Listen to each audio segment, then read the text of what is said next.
In this recap video, we will be looking at Duterte umattend sa Senado, Duterte at Risa nagkainitan, Bagyong Karina, Rumagasa, at marami pang iba.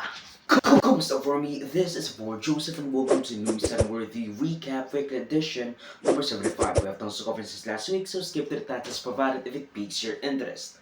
Here as a page's commentary for your convenience. Duterte humarap sa Senado. Is this a real life? Or is this just fantasy? Is this real life or is this just fantasy? We are in an unprecedented time in our history. Former President Rodrigo Duterte attended the Senate Blue Ribbon Committee hearing regarding the war on drugs probe stemming from the House Quad Committee hearing implicating the former President and Senator Bato del Rosa, Senator Bongo in the three-tier reward-based systems pagkitil ng mga drug suspects based on their threat level.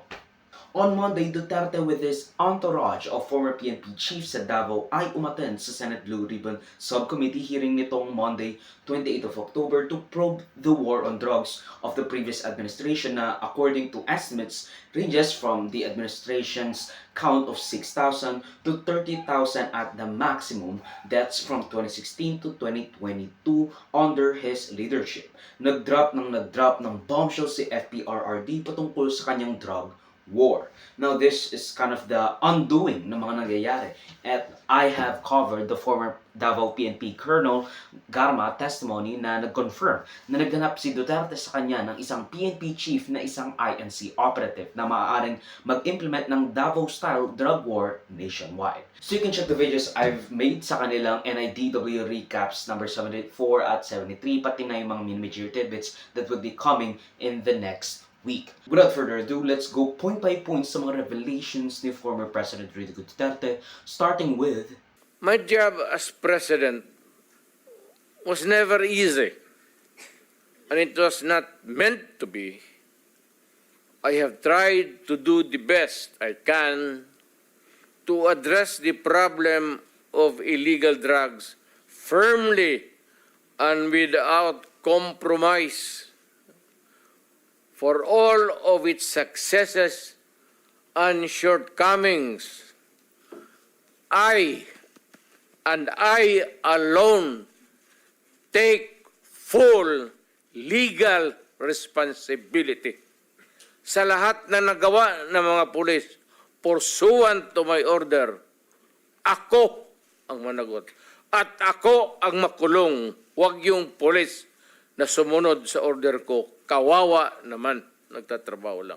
right out of the gate, swinging sa kanyang opening statement, sinabi ni Duterte na siya lamang ang dapat may responsibilidad sa war on drugs ng kanyang administrasyon, saying na siya ang nagbigay ng utos sa mga nagawa ng mga pulis at kawawa naman kung madadamay ang pulisya kung nagtatrabaho lang naman sila at it's in his or under his directive. So, to which Senator Risa Hontiveros asked, Sir, sabi nyo, when you are confronted by a criminal, you must overcome the resistance. Ibig po ba sabihin na lahat ng na-EJK may barel? Kasi kung gano'n, nasa na po kaya yung mga barel? Dapat may libo-libo ng barel sa custody ng PNP. Sabi nyo rin po kanina, you take full legal responsibility for the consequences of the drug war. Yes. Kanina rin, Yes. kanina rin sabi nyo, maraming mali.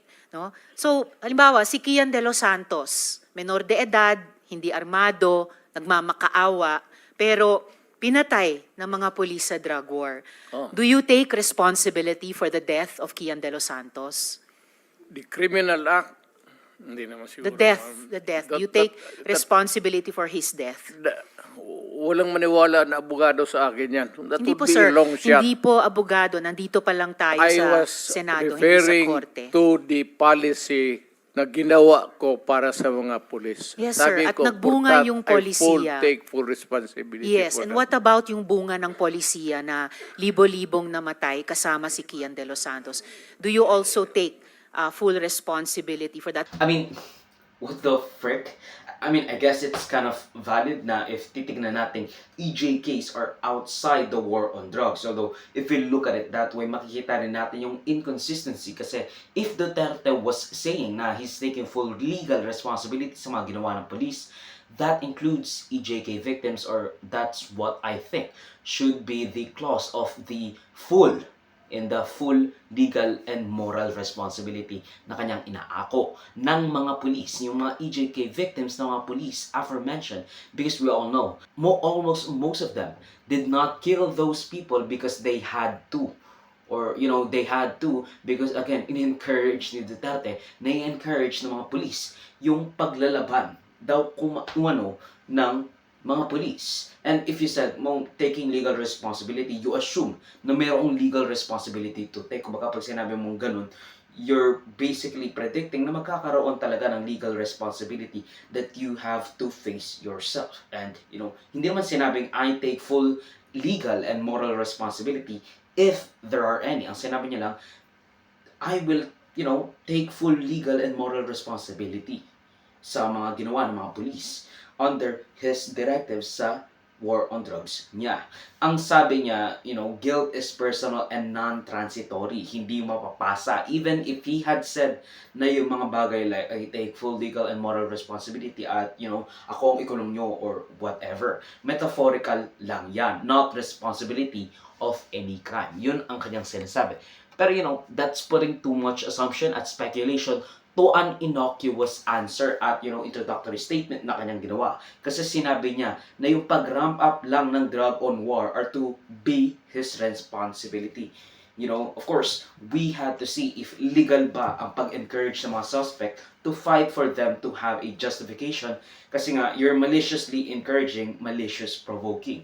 Kumbaga, you're basically saying na, self-defense, kahit na ikaw mismo yung nag-provoke at nag-encourage na labanan. Now, the other one that he said was, Tanungin ko sila ngayon, tanungin ninyo, openly lahat yan dumaan pagka-police chief, pati yan si Gamboa.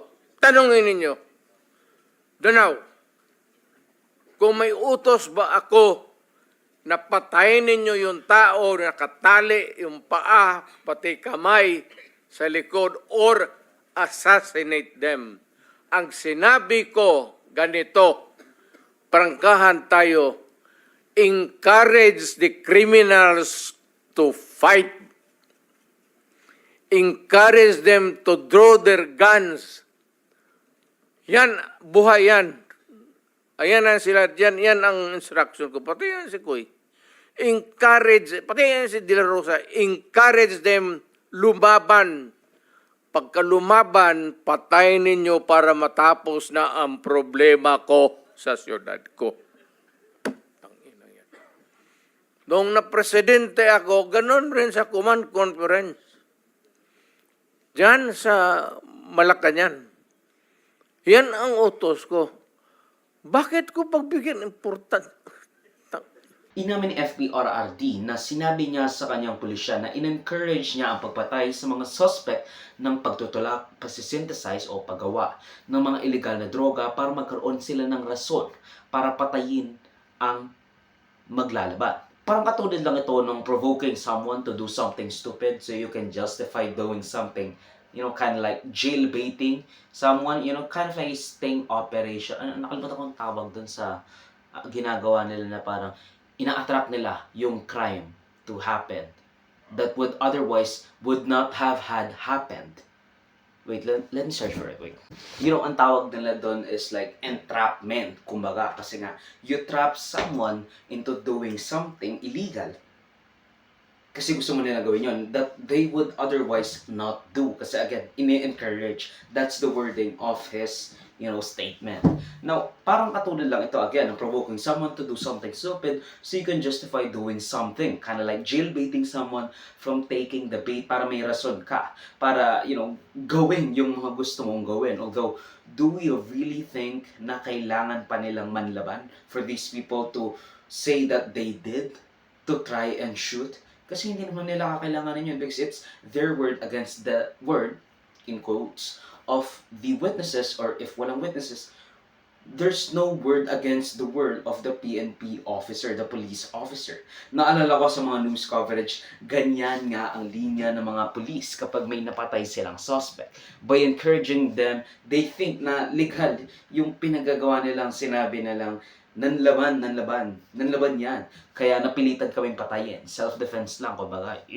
Sasabihin nila, self-defense lang po kasi nga our lives are in danger. Resisting arrest pa yan. Isa mo po pa yung endangering the life of a police officer while carrying out their duties. No? The problem being na mahirap i-confirm kasi malamang sa malamang walang body cam. Naalala ko nga nung sinabing hindi nila kailangan ng body cam kasi yung Diyos na ang body cam nila. Yung Diyos na ang bahala sa kanila. Wait, again, walang jurisdiction. Paano natin malalaman, di ba? But anyway, you might ask, that's their moral quandary, that's their moral responsibility for the God to kind of punish that. Pero, they have the responsibility, the legal responsibility, at yung social fiduciary nila para pagbayaran yung mga ginawa nila dito sa lupa. Not just in heaven or hell. You might ask, kung hindi sila guilty, bakit sila nanlaban? Well, first, only the police tells their side kasi nga patay na yung kabilang side. So we don't really know if nanlaban nga on a case-by-case basis kasi ganun dapat natin tinitignan. Second, if I have an AR-15 tapos itututok ko sa inyo, ganyan, sige, sinong gagalaw, at sasabihin ko na, kung sino yung sumisinghot sa inyo ng droga, yung mga gumagawa ng droga, yung nagpupush ng droga, yung bumibenta at gumagamit ng droga, babarilin ko. Tapos, mukha kang addict for a completely different reason. O kaya, tapos nakatira ka sa isang lugar na talamak ng droga. Tapos, payatot ka, but not because sumisingat ka ng droga, but because, you're poor and all that stuff. Or nasa keto ka, or nagfa-fasting ka, or anything like that. Tapos, won't you a bit be nervous too? Lalo na kasi, yung leader ko, na nagsabi na, na nagdidirect sa akin para bumaril ng mga drug user, pusher, at maker, palagi sinasabi na papatayin niya indiscriminately ang mga drug addict. Hindi ka ba matatakot na meron akong hawak na baril in front of you, pointing at any one of you? Hindi ka ba matatakot? At araw-araw, may nakikita kang namamatay everyday na pinatay ko kasi sinabi kong mukhang nagdroga. I guess kung gusto nga talaga ni Duterte na pumunta ng impyerno kasamang ilang pulis, sure, why not? Though the next bombshell na kanyang idinrap na I saw was Meron akong death squad. Pero hindi yung mga pulis. Sila rin yung mga gangster. Yung isang Mr. Chair? gangster, utusan ko, patayin mo yan, kaya kung hindi mo patayin yan, patayin kita ngayon. Bakit mo isakripisyo yan sila? Kasi medyo nalito rin po ako. So, ibig niyo sabihin, gusto niyo proteksyonan yung police, ayaw niyo silang gamitin sa maipit sila kasi kung masuspend sila, kawawa pamilya niya. Tas nabanggit niyo, may sarili kayo ngayong tinayo na hit squad. Is that what you're trying to tell us? Para hindi po kami nalilito po. I mean, can we be very clear? Hindi naman death Salitang, squad. salitang, ano po ito? Salitang diretso. Opo. Hindi naman death squad. Basta alam ng tao sa Davao na nandyan ako at magkamali ka and you commit a heinous crime at walang mapuntahan yung agrabyado, ako yan. sinabi ni FPRRD na meron siyang death squad or nagkaroon siya ng death squad which was also used sa drug war, with him giving more details saying na merong 7 tao sa kanyang death squad pero para kumalaban sa mga kriminal, and in other words they're basically vigilantes, which we have already discussed. Sinabi niyang patay na yung kanyang dating death squad, and plot twist, mayayaman daw yung mga nasa death squad niya. And gusto lang daw nilang maging safe ang syudad and for the business to thrive kasi nga walang krimen. No, kind of like Batman meets The Purge kasi, unlike The Purge, yung death squad niya, mayayaman lang ang maaaring gumawa ng krimen. And unlike Batman, wala silang cool gadgets to kill those alleged criminals that we know of. Talagang baril lang.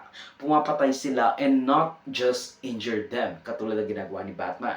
Because, Batman has a moral code or something like that. He's a vigilante but he has a moral code. And lastly, they do it to be richer by eliminating small-time criminals. And they're probably just millionaires in pesos, not even in dollars. Tapos si Batman, si Bruce Wayne, bilyonaryo. That's kind of fucked up kasi he rose to the polls at sa eleksyon noong 2016 dahil sa kanyang pro-poor sentiments. Pero he's working pala with rich people to kill suspects, usually poor, without consequence. What gives? Now, the next one on our list ay Senator, may I Yes, sir. Go ahead. interject? Lahat itong sa right side ko, dumaan ito ng Chief of Police, Police Director. Puro commander ng death squad yan. I thought there was no existence. Trabaho ng pulis yan. Literally, hindi mo sabihin ng death squad. Yung isang senador, yan ang nakaupo dyan, si Senator De La Rosa. Death squad rin yan. Because they were police directors handling the controlling crimes in the city. So, pag sinabi mong death squad, it's a very loose term na ginagamit mo lang parang gano'n isili. Lahat yan sila, ito, si Danaw, ayan o. Nagdadasal kasi sa kasalanan niya siguro. Magkano bang, ilan bang pinatay mo? Now, ito, nakikita kong natataken out of context lalo na sa mga posts kasi sinasabi nila na, nilaglag niya si Senator Bato de la Rosa at yung mga PNP chiefs. Well, what Duterte was actually saying is na si Senator Bato de la Rosa ay death squad commando. Lahat ng police chief niya ay death squad commando. But that's not an admission of anything na incriminating. Well, what he was actually saying or what he was actually trying to say was that napaka-vague daw ng salitang death squad. Napaka, all-encompassing ng word na death squad commander. And you can argue, and he can argue that, you can call Senator Bato del Rosa and the Bolsinas, among others, na death squad commando sila dahil they handle and control crimes in the city. Pero I think the term death squad commanders are not that vague. Kasi again, the people that, handle and, try to control crime in the city is the PNP, and that's what they are.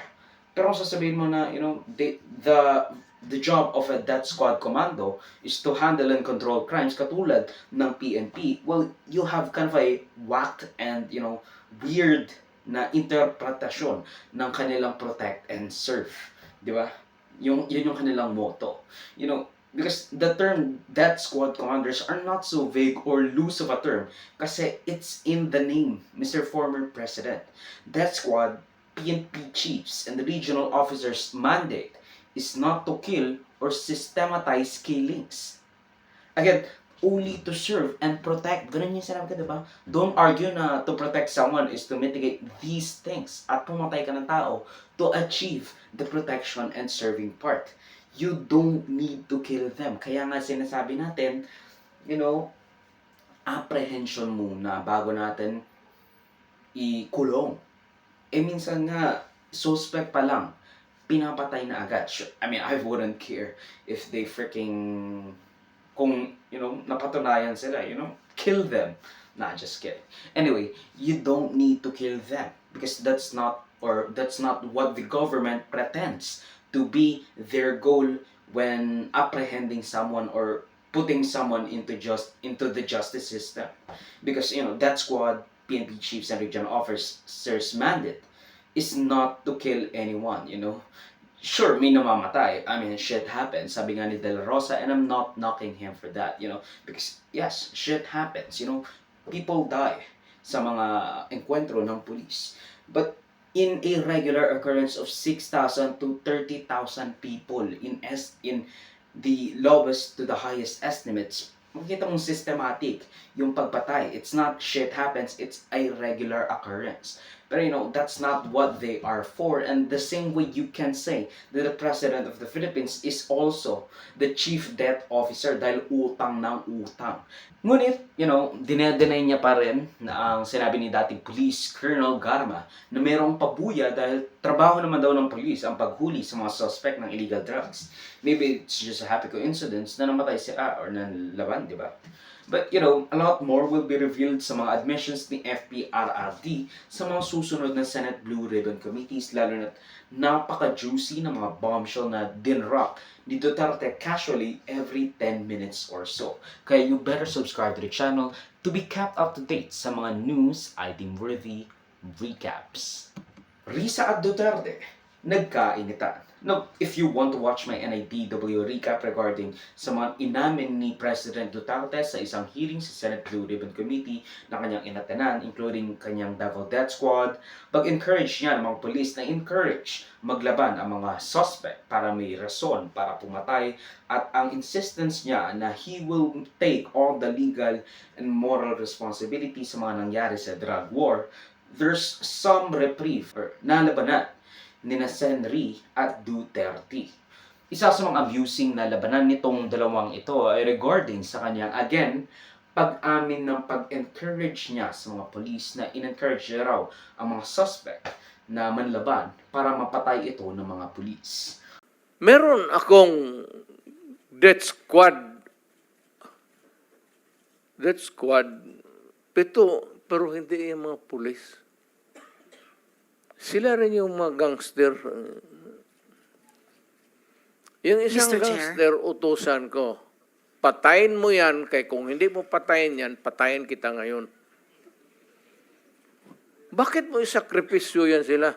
Kasi medyo nalito rin po ako. So, ibig niyo sabihin, gusto niyo proteksyonan yung police, ayaw niyo silang gamitin sa maipit sila kasi kung masuspend sila, kawawa pamilya niya. Tas nabanggit niyo, may sarili kayo ngayong tinayo na hit squad. Is that what you're trying to tell us? Para hindi po kami nalilito po. I mean, can we be very clear? Hindi naman Sa death salitang, squad. salitang ano po ito? Salitang diretso. Opo. Hindi naman death squad. Basta alam ng tao sa Davao na nandyan ako at magkamali ka and you commit a heinous crime at walang mapuntahan yung agrabyado, ako yan. Which is, kind of funny. I don't really know if may legal liability ba si Duterte, if there's an actual evidence like an internal memo kind of pushing it down everywhere aside from his sworn statement na inuudyok niya yung pulisya para i-encourage yung mga suspect na huli para manlaban. I mean, it is very incorrect. Like, bad bigo. But, I mean, sometimes just to be the devil's advocate, maybe we needed that. Maybe we needed Duterte, the anti-hero. His goals, his ends are noble, to protect the Filipino people from crime. Pero the means, at saka yung definition niya ng what is the quote, protect the Filipino people implies. The ways he does it is questionable and encouraging nuisance at best. Diba? Also, very incorrect, legally and morally speaking. But Duterte punched back saying na walang experience si Risa sa pag-manage ng isang city. Hindi siya naging mayor, prosecutor at presidente.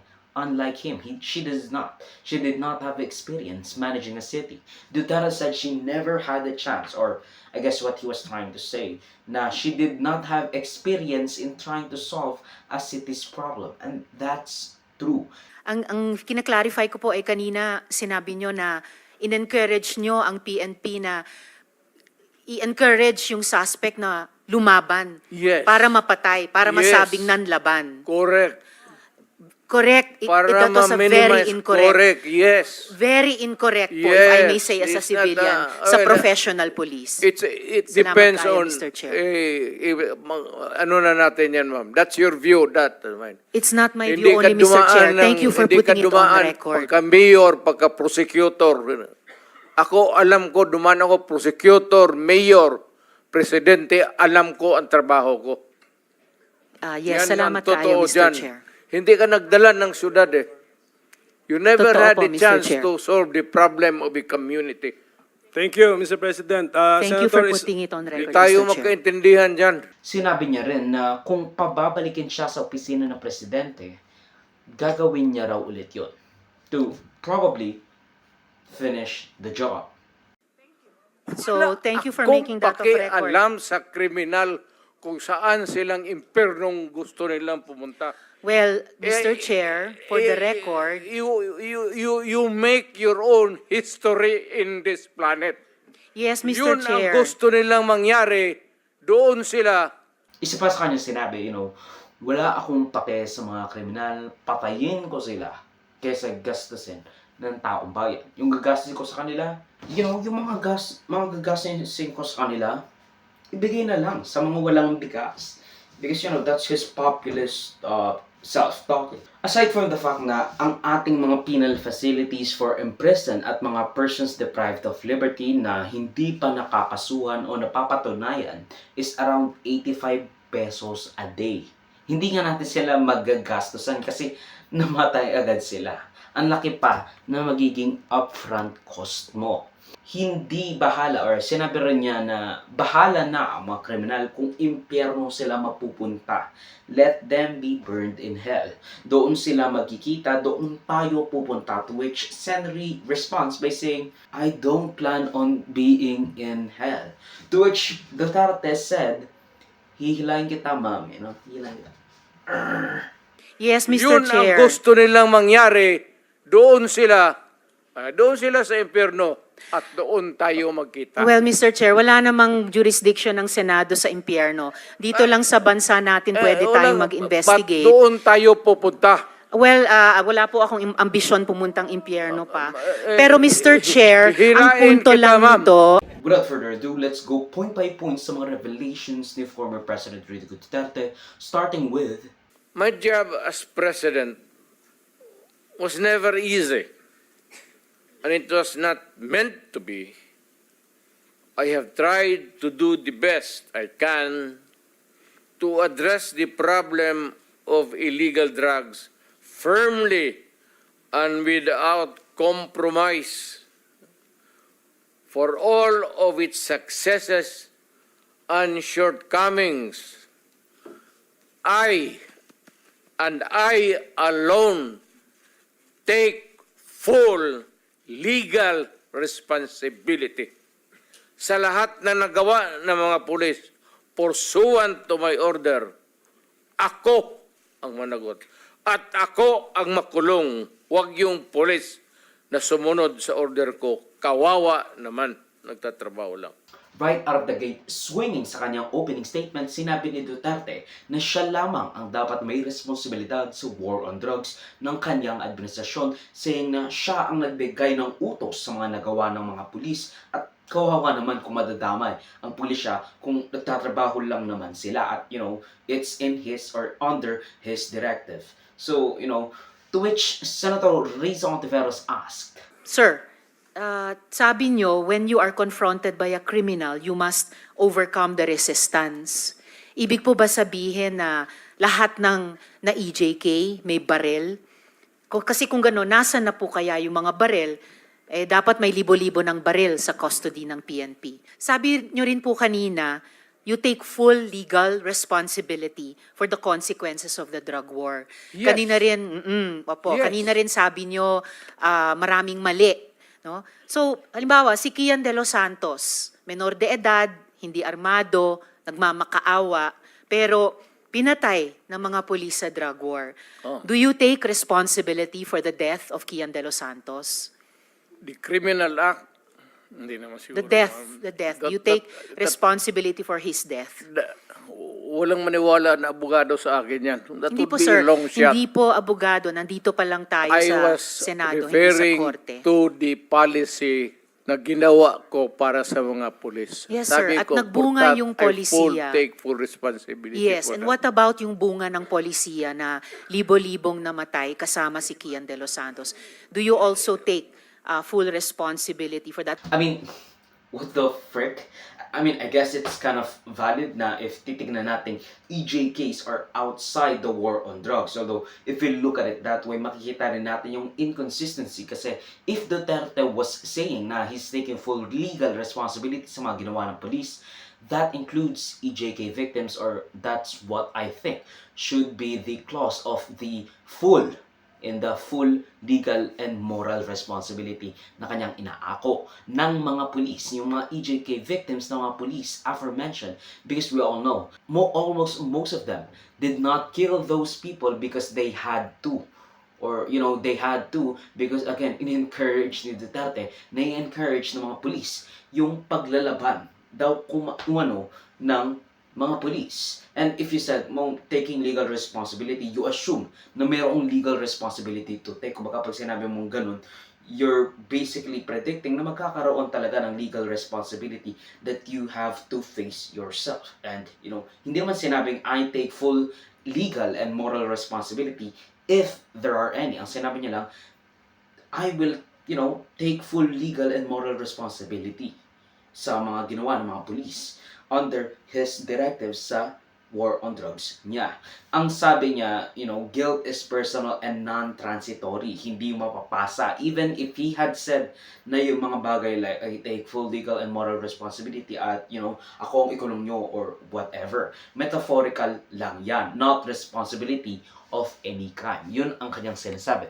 Pero, that's putting too much assumption at speculation to an innocuous answer at, introductory statement na kanyang ginawa. Kasi sinabi niya na yung pag-ramp up lang ng drug on war are to be his responsibility.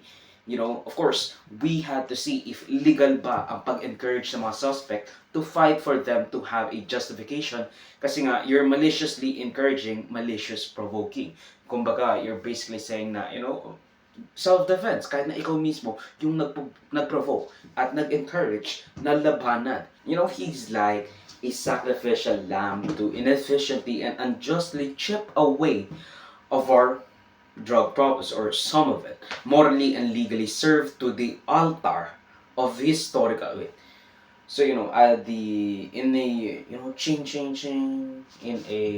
swinging out the gate or something, right out of the gate swinging. I-copy mo na lang ulit yan, Brian. He's like a sacrificial lamb to inefficiently and unjustly chip away some of our drug problems, morally and legally served to the altar of historical opinion. If it were up to the Filipino people, I think the Filipino people would just let it slide because they kind of had that vindictive na galit sa mga drug user, lalo na sa pagdi-demonize sa kanila. Duterte is like a forbidden fruit. It's always the sweetest because of some built-up resentment at vengeance, turning a blind eye for catharsis. Since, kailangan nilang mag-let off ng steam sa galit nila sa buhay, which binabaling nila sa mga dinidemonize at mga kriminal. And, that built up resentment, if they turn a blind eye, hindi mapapahamak si Duterte. At, may catharsis. Marami pang bombshell na awayan. So you better tune up and subscribe for more content to be kept up to date sa mga news happenings sa ating bansa. Here ang sa PH News for your convenience. Bagyong Christine, Rumagasa. Bagyong Christine, with an international name of Typhoon Trani, ay rumagasa sa particularly sa kabuluan ng Eastern Visayas, Batangas at Bicol region. At least more than 100 people died and dozens more missing on the aftermath of the typhoon, samantalang mahigit kalahating milyong tao ang na-displace papunta sa mga emergency shelters ng gobyerno with an estimated 3 billion peso damage in agriculture, notwithstanding not including damage in properties at infrastructure. Typhoon Christine is the 11th tropical cyclone to enter the Philippines area of responsibility, with apparently more to come sa nalalabing buwan ng 2024. At yan po tayo post ng News sa Review Recap Weekly Edition for roughly the 5th week of October 2024. Mag-suggest ng more topics and corrections to the balitas if you feel I misrepresented them in any way. Salamat sa panonood, baka bayang for me, like, subscribe, and follow my links sa socials and avoid Joseph that will be linked down below. It's like 18 minutes until not November starts, so not that I have done that, but anyway, the election in the United States, one of the most important ones, will be happening, or at least the last day, I guess, of the election, because they have mail-in ballots and everything like that. Why can't they just make the national elections a holiday? Maybe 2 days para it would be less crowded. Magdagdag sila ng mga polling stations. No, not polling stations, voting stations nationwide. I mean, of course, we already know who would win, and that's Kamala Harris. Or at least I wish. Para, the ERB, the ERB prediction of, someone going second gets to be the vice president, gets to be the president. So yeah, sa susunod bali, of course, paalam.